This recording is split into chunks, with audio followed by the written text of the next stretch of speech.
Hey, I'm Chris Troy, host of St. Clair County RISA's Moment in History, and I'm standing next to the USNSCS Gray Fox. Now, this ship began its life in 1985 as a 120-foot torpedo weapons retriever. It was one of 10 that were commissioned the same year. She was then assigned to the United States Navy Atlantic Undersea Training and Evaluation Center in Andros Islands in the Bahamas, where her job was to launch and retrieve test torpedoes and targets. Eventually, as torpedoes became less of a threat, the Navy decided that it was time to mothball her, so in 1995, she was buttoned up and sent to Green Cove Springs, Florida.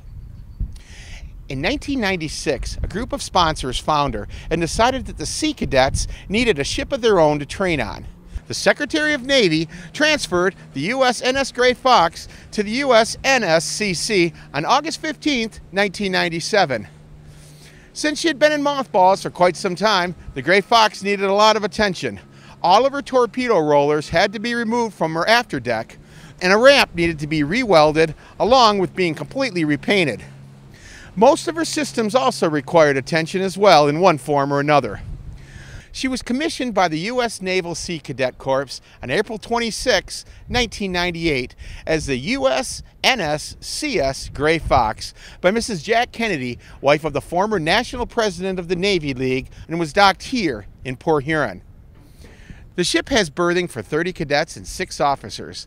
The large berthing capacity is due to an extension on the main cabin that was constructed by James N. Hannon Division and other volunteers.